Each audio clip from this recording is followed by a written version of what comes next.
guys, what's up? It's 8-Bit Eric. Today I'm going to review Disgaea 5 for the Nintendo Switch. I imported it. It's going to come out, as of this video, the end of May. I got it probably about 2-3 weeks ago. It was a launch release title in Japan. America missed out, and I just couldn't wait. I've heard a lot of good things about Disgaea, and this is my first time playing it.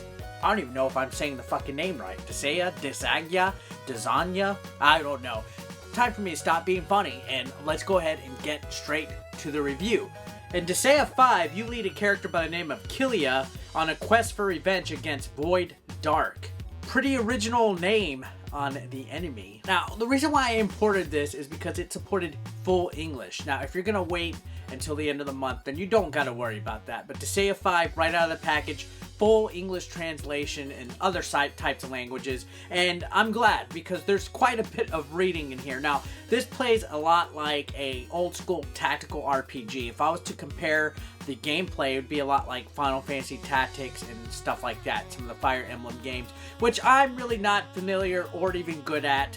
I gotta admit, I felt like I was going to be a little bit overwhelmed playing this because there was just so many menus. That's the one thing that scares me away from some of these RPG games. But once I got past the prologue of Disgaea 5, I gotta admit, I've had a lot of fun playing it. There's a ton of content, and speaking of content, it includes all of the DLC from the PS4 version. So that's actually pretty fucking legit.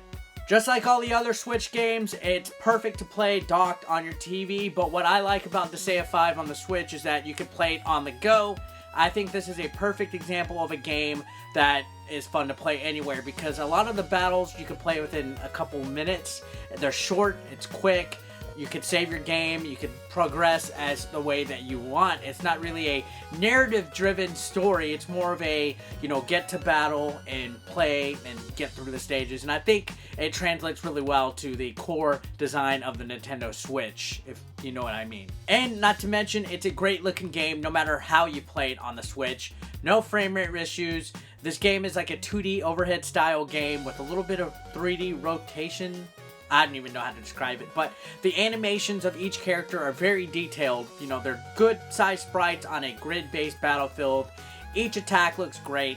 The cutscenes are hilarious, especially the anime style drawn. I'm not a big anime guy, but I really liked how the characters looked in the dialogue that would happen between chapters and everything, and the hilarious, comments they would make. I've heard Disgaea has a lot of good slapstick comedy in it, and now I'm getting to experience it for the first time. The story overall is pretty funny, and some of the cutscenes, especially the opening cutscene, are just fantastic to look at. And that's coming from a guy that's not really into stuff that's anime-ish. Forgive me if I'm not really familiar with how tactical RPGs operate and stuff. I'm going to give you a gritty-nitty of how the battle system works. Basically, it is turn-based, but you select which characters you want. You can move them within a grid. It shows you where they can move, and then you plan your moves. So you can plan to attack, you can plan to do spells, you can do specials, and then you execute. When your turn's over, you select end turn, and then it's the enemy's turn. So you got to be careful with how you plan. Now, each of the characters does have a unique ability.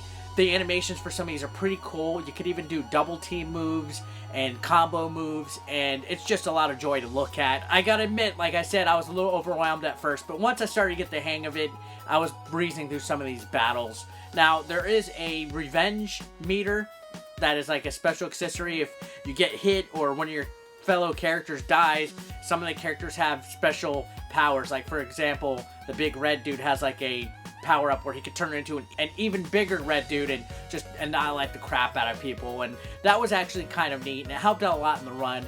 There's even these little penguin looking guys, I think they're called pennies, where they can help you in battle, but you could even lift them up and throw them and they explode, which the throwing and lifting mechanic can help you reach hard to get places on the map, or even get a lot closer to enemies a lot faster as opposed to walking there. I've never really played tactical RPGs, so this was all pretty new to me. There's also a squad system that's unlocked, so you can have certain squad attributes, and there's all sorts of items and different equipment and stuff that plays to your advantage. And there's even these little geo pyramid crystal looking things on some of the maps that play certain factors, whether they help you or help the enemies.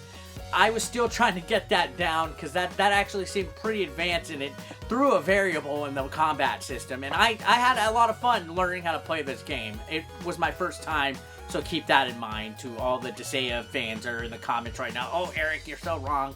This was a new experience for me, and I finally am glad that I'm going to get to experience it on Nintendo systems, because I don't even think there's been a full edition Disgaea on any Nintendo console. I think there might have been a DS one or not until this. There's other things such as Item World, where you can go and get a lot of gear to help your characters get better weapons and stuff like that. You can even recruit. There's a recruiting station where you can recruit different fighters, mages, clerics, stuff like that based on certain attributes.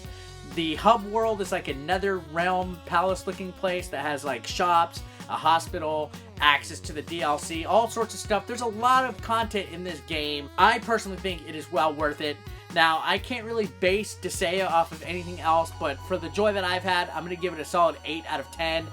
Sure, at times it gets a little bit repetitive and stuff. It's not a perfect game by any means, but I think it's about time that I was able to play something like this on a Nintendo system.